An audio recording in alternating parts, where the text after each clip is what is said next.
कि ईवीएम हटाओ, लोकतंत्र बचाओ।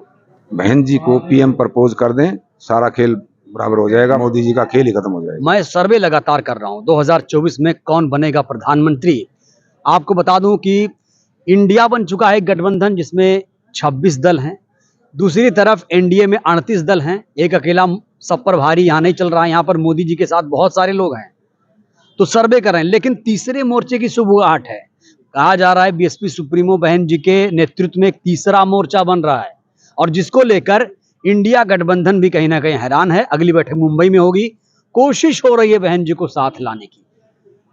जिस तरीके से मैं सर्वे कर रहा हूं, लगातार ग्राउंड पर जा रहा हूं, बात कर रहा हूं, एक पक्ष कहीं ना कहीं बहुजन समाज के बारे में बन रहा है कि बहुत सालों से देश को दलित पीएम नहीं मिला। तो क्या लगता है इस बार, आप क्या सोचते हैं, क्या लगता है आपको? हम ये चाहते हैं कि जो इंडिया गठबंधन है वो ईमानदारी से इस बहुजन समाज को भागीदारी दें, भाई चंद्रशेखर को और बहन जी को साथ मिलाएं और बहन जी को पीएम प्रपोज कर दें, सारा खेल बराबर हो जाएगा। ये मोदी जी का खेल ही खत्म हो जाएगा। मतलब बहन जी को ले आए, मोदी का खेल खत्म। साथ में चंद्रशेखर भी और जितने बहुजन हमारे लीडर हैं वो इंडिया गठबंधन में ईमानदारी से, इंडिया गठबंधन उनको अपनी जगह दे उसमें और शामिल करे और अपने परिवार को बढ़ाए। अगर मोदी जी से छुटकारा चाहिए तो देश का लोकतंत्र बचेगा, देश का संविधान बचेगा। मोदी जी कह रहे हैं एक अकेला सब पर भारी, तो क्यों भागते फिर रहे हैं? एक वो अली बाबा 40 चोर वाली बात हो रही है। अली बाबा तो मोदी जी हैं और वो 38 दल नहीं, वो 40 दल हो चुके हैं सर। कैसे? हाँ, उसमें 2 और भी शामिल हैं। 40 हो गए। वो अली बाबा मोदी जी हैं और 40 चोर इकट्ठे कर लिए हैं। आपको पता है चोर बोलने पर राहुल गांधी को सजा हो गई थी। हम तो फक्कड़ है, हमारे पास तो कुछ है नहीं, ना आईटी कार्ड है ना इनकम टैक्स कार्ड है, यहाँ तो कुछ है ही नहीं। एक चीज सर, मैं एक चीज बताऊंगा आपको। 60 से 65 सालों तक कांग्रेस ने शासन किया, 15 साल तक बीजेपी ने शासन किया, लेकिन इन्होंने जब प्रधानमंत्री बनने की बारी आई कभी भी दलित चेहरे को आगे नहीं किया। ये कांग्रेस की भूल रही है और उस भूल को शायद अब उन्होंने एक्सेप्ट कर लिया है। अब वो संविधान की बात करने लगे हैं, नहीं तो पहले संविधान की बात नहीं करते थे। मैंने 2019 में बोला था कि दोनों बहन भाई संविधान ले लो हाथ में और पूरे इंडिया में घूम जाओ। संविधान पर आज तक किसी पार्टी ने वोट नहीं मांगा है। अगर ये कांग्रेस इतनी बढ़िया होती तो इनका नंबर थोड़ा आता, आरएसएस का नंबर थोड़ा आता, कि उन्होंने भी संविधान को ईमानदारी से लागू नहीं किया, वो भी टाइम पास करते रहे। हालांकि कांग्रेस ने बहुत कुछ किया, बहुत अच्छी पॉलिसी बनाई और बहुजनों का कुछ कल्याण हुआ, लेकिन अब वो जो ना 14 के बाद वो सारी चीजें अधिकार आपके मोदी जी ने और आरएसएस ने छीन लिए। ये लोग तो कह रहे हैं कि 24 में फिर से मोदी जी रिपीट करेंगे, तीसरी बार प्रधानमंत्री बनेंगे। वो तो 47 तक की भी कह रहे हैं। सेंचुरी बनाएंगे आजादी की। 1947 में आजाद हुए थे, 100 साल 2047 को होंगे। वो तो अंदर खाते ये भी बात कर रहे हैं। झूठों का कोई वैल्यू थोड़ा है। वो तो 15 लाख भी खाते मारे थे, 2 करोड़ नौकरियां भी आ रही थी, पता ना क्या क्या आ रहे थे। जुमलों की कोई वैल्यू नहीं होती है। अब बहन जी से ये लोग क्यों घबराते हैं? नीतीश कुमार ने निमंत्रण नहीं दिया इतनी बड़ी नेता को, राष्ट्रीय पार्टी की नेता को। अब पत्रकार महोदय, आप जो ना बुरा ना माने, बहन जी ने जो काशीराम की जो लाइन थी, बहुजन हिताय बहुजन सुखाय से, वो थोड़ा सा फिसल गई। कभी तो वो तलवार उठा लेते हैं, कभी वो परशुराम का मंदिर बनाने लग जाती हैं, कभी ब्राह्मण सम्मेलन कर लेती हैं, लेकिन वो काशीराम की जो विचारधारा थी वो हमारी सम्मानित है, हमारी बड़ी है। अगर आप लोग ऐसे कहेंगे तो कैसे दलित प्रधानमंत्री मिलेगा? फिर तो बहुत सारी पार्टियां बनी हैं, बहुत सारे नेता उभर कर आ रहे हैं, बड़े की, कम से कम फोकस तो होइए कहीं। बड़े की जिम्मेदारी होती है छोटों को पुचकार के समझा के अपने पास बुलाएं, ना कि छोटों की जिम्मेदारी होती है। ये बहन जी की जिम्मेदारी है, वो इस बहुजन समाज को लीडरशिप करती हैं। छोटे छोटे दलों को, छोटे छोटे नेताओं को सबको पास बुलाएं, उनकी मीटिंग लें, उनको टास्क दें। अभी एक बहुत बड़ी रैली, पैदल मार्च हुआ है मध्य प्रदेश की राजधानी भोपाल में विश्व आदिवासी दिवस के मौके पर।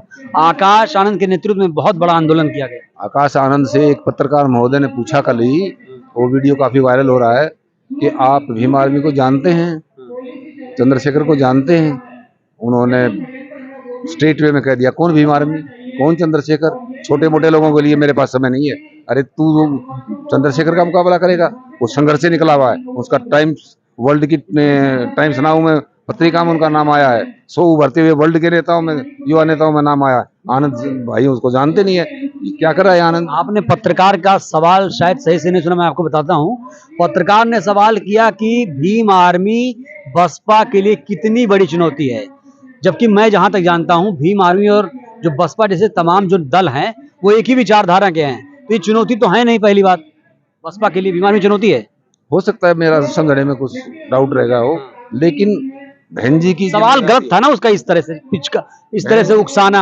बहन जी की जिम्मेदारी है अपने छोटे बच्चों को जो इस विचारधारा पे काम करे सबको इकट्ठा करे और लीडरशिप करे और खुल के आए मैदान में।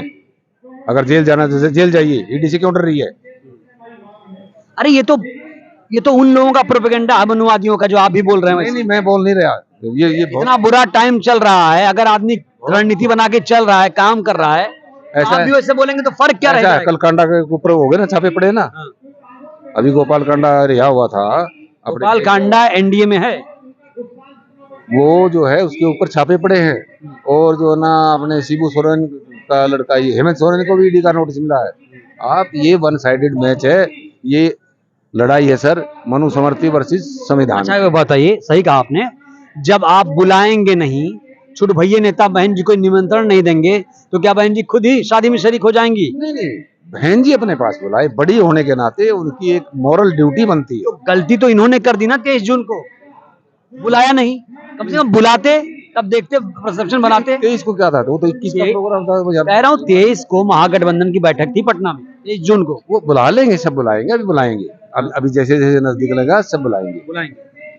भाई साहब के बगैर कोई गठबंधन बन ही नहीं सकता। चंद्रशेखर भाई के बगैर कोई गठबंधन नहीं बन सकता। चंद्रशेखर जी को आरएलडी चुनाव लड़ा रही है, कार्य लोकसभा भेजेंगे, इसी मन से। आपको याद है 21 जुलाई को जब आंदोलन हुआ था? मैं यहीं था। हाँ, मैं यहीं था। उन्होंने चुनाव लड़ाने की बात की है और उनका आपस में समझौता भी है। खतौली की सीट जो है ना इसी वजह से निकली है, ठीक है। लेकिन वो भाई साहब के ऊपर लेवल की बात है, इस पर मैं कोई कमेंट्स नहीं करूंगा। भाई साहब की बात नहीं है, मैं कह रहा हूँ कि क्या संसद जाएंगे चंद्रशेखर आजाद भाई? जो भी इसमें संसद जाएंगे। किस सीट से कुछ पता चला? कहा जा रहा है कि नगीना या सहारनपुर।